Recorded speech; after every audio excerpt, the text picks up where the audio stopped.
আসসালামু আলাইকুম সম্মানিত দর্শক যারা আমার সাথে আছেন, আমার পাশে দেখতে পাচ্ছেন মার্জিয়া, 11 বছর বয়স। তো মার্জিয়া আমাদের কাছে এসেছেন বরগুনা থেকে। মার্জিয়ার কিছু সমস্যা নিয়ে আমাদের কাছে এসেছেন। কি সমস্যা বলেন তো একটু? কানে সমস্যা। কানের দুনো কানে ওই পর্দা ছিদ্র। পর্দা ছিদ্র। আর কি হয় কান দিয়ে? পর্দা ছিদ্র কান দিয়ে ব্লাড বের হয় এবং পয়জনও নামে। দুই কান দিয়ে হয় নাকি এক কান? দুনো কান দিয়ে।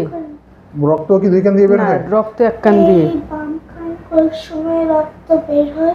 আচ্ছা, বাম কান দিয়ে রক্ত বের হয়। আচ্ছা, আর এমনি নাকের কি সমস্যা হয়? নাকে শ্বাস বন্ধ হয়ে আছে। নাকের শ্বাস বন্ধ। ঘুমাইতে গেলে কি শ্বাস নিঃশ্বাস নিতে পারতেছে না। নিতে পারছো না, এটা রাতের বেলা হচ্ছে। গলার একটা অপারেশন কথা বলছিলেন, গলার একটা অপারেশন হয়েছিল না? কতদিন আগে সেটা? কয় বছর? 1 বছর হয়েছে। 1 বছর হয়েছে। হ্যাঁ। আমি যে জিনিসটার জন্য আজকে আপনাদেরকে একটু আমাদের সাথে রাখছি, যে মার্জিয়ার একটা অপারেশন হয়েছিল, টনসিল এবং অ্যাডেনয়েডের একটা অপারেশন হয়েছিল, সেটা 1 বছর আগে সরকারি মেডিকেলে হয়েছিল। তো অপারেশনে আমাদের যে সরকারি মেডিকেল আমরা যেভাবে করি, অ্যাডেনয়েড অপারেশনটি মূলত একটা ব্লাইন্ড প্রসিডিউর, যেটাতে কোনো না দেখে করা হয়। আলটিমেটলি কিছু অংশ সেখানে থেকে যায় এবং যার ফলে এটা আবার গ্রো করার একটা চান্স থাকে। মার্জিয়ার ক্ষেত্রে এক্স্যাক্টলি যে জিনিসটা হয়েছে, মার্জিয়ার এক্সট্রাটাকে যখন আমরা দেখতে পাচ্ছি, দেখছি যে মার্জিয়ার নাকের পেছনে একদম সেই অ্যাডেনয়েডটা আবার সম্পূর্ণরূপে ফুলে আসছে, গ্রেড 3 অবস্থায় চলে আসছে।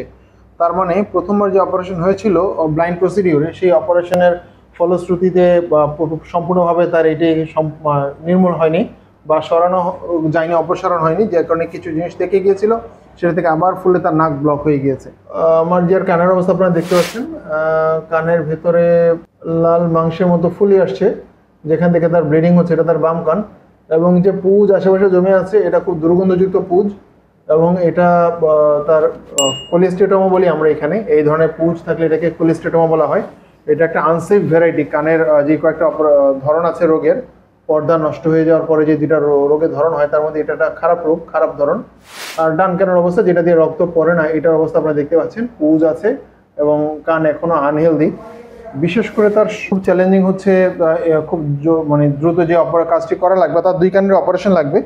বাম কানের অপারেশন অবশ্যই যত শীঘ্র সম্ভব আমরা তাদেরকে প্রস্তাব দেবো, সেটা যেন তৈরি হন, প্রস্তুতি নেন।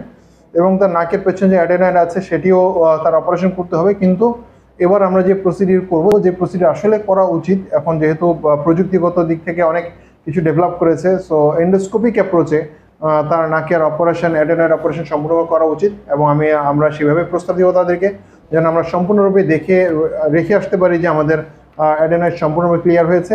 এবং তার কানের ক্ষেত্রে বাম কানের অপারেশনটি আমাদের বেশ দ্রুত করা দরকার, কারণ এই ধরনের ক্ষেত্রে পুজ বা জীবাণুগুলো কান থেকে ব্রেনের দিকে চলে যায় খুব দ্রুত। সো তার যে কন্ডিশন, তারটা অ্যাজ ওয়েল এজ পসিবল আমরা তাদেরকে প্রস্তাব দেবো, সেটা যেন তার অপারেশনের দিকে প্রসিড করেন। এই ধরনের কানের অপারেশনের ক্ষেত্রে কান সাধারণত শুকানোর জন্য 3 থেকে 4 মাসের মতো সময় লাগে। এবং বাম কান করার পরে যখন এটা শুকিয়ে আসবে, তখন আমরা তাদেরকে ডান কান অপারেশন করব। এবং এটা হচ্ছে মার্জিয়ার বয়স যদিও ছোট, কিন্তু তার রোগের যে ধরন, সেটা জরুরি ভিত্তিতেই করা উচিত এবং করতে হবে, যেহেতু তার কষ্ট হচ্ছে এবং তার কান দিয়ে ব্লিডিং হচ্ছে, কান ইনফেকশন হচ্ছে বারবার। সো আমরা মার্জিয়ার গার্জিয়ানকে এটাই প্রস্তাব দেবো যে তারা যেন যত দ্রুত সম্ভব অপারেশনের প্রস্তুতি নেন, এবং পরবর্তীতে সেটা ডাক্তারদের সাথে, তাদের নিকটবর্তী যে চিকিৎসক আছেন তাদের সাথে তারা ফলো আপে থাকেন। মার্জিয়ার জন্য দোয়া করবেন, অনেক দূর থেকে এসেছেন, আল্লাহ যেন তাকে সুস্থ করে দেন, ভালো রাখেন। এবং আমাদের জন্য দোয়া করবেন যেন আমরা আপনাদেরকে সঠিকভাবে মূল্যায়নের মাধ্যমে সঠিকভাবে সেবা দেওয়ার জন্য সবসময় আন্তরিকভাবে চেষ্টা করতে পারি। আসসালামু আলাইকুম।